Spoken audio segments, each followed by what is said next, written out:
So, woke up in the morning guys and was not happy to see this news. Sony Interactive Entertainment has delayed The Last of Us 2 indefinitely.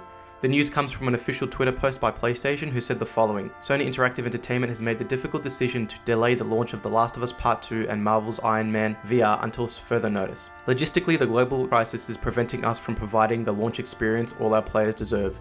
Another quote following this time coming from the official Naughty Dog Twitter, saying, "As you've likely just seen, the release of The Last of Us Part 2 has been delayed. We're sure this news is just as disappointing to you as it is to us. We wanted to reach out to all of you in our community to give you a little more information. The good news is we're nearly done with the development of Last of Us Part 2. We are in the midst of fixing our final bugs. However, even with us finishing the game, we are faced with the reality that due to logistics beyond our control, we couldn't launch The Last of Us Part 2 to our satisfaction. We want to make sure everyone gets to play The Last of Us 2 around the same time, ensuring that we're doing everything possible to preserve the best experience for everyone.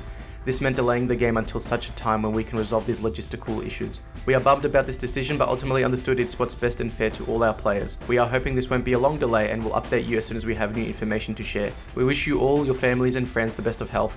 Thank you for the amazing fans and your continued support. Stay safe." Finally, PlayStation did say also in a Twitter post, "Currently, there are no delays to report, but we'll keep you updated." The Last of Us Part 2 was originally planned for February 11th, 2020, but got delayed to May 29th, 2020.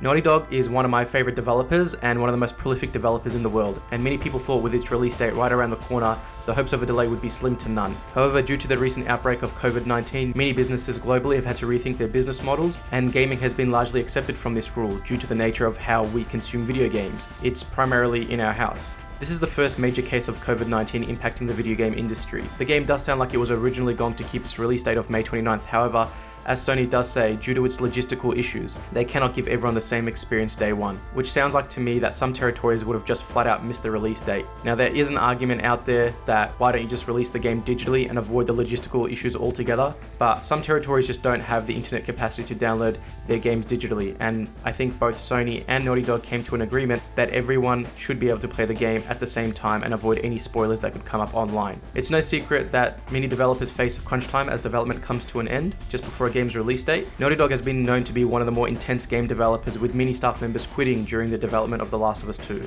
And it'll be interesting to see what level of polish these extra few months will give the team. I think it'll be interesting to see if any developers or publishers are faced with similar logistical issues going forward. But as it stands right now, Last of Us 2 is delayed indefinitely along with Iron Man VR. You would think that as soon as life is able to go back to normal, The Last of Us 2 release date would be very close. I'm personally very upset about this delay because The Last of Us 2 along with Cyberpunk 2077 are two of the most hyped up games this year, both getting extensive delays in 2020, but I do hope the extra time will give the developers more time to polish and fix bugs, so when the game does finally come out, it's as good as everyone hopes, and the developers who are spending 10-12 hours a day working are rewarded with bonuses and a very high Metacritic scores to reward their hard work. This is JB, and thanks for watching.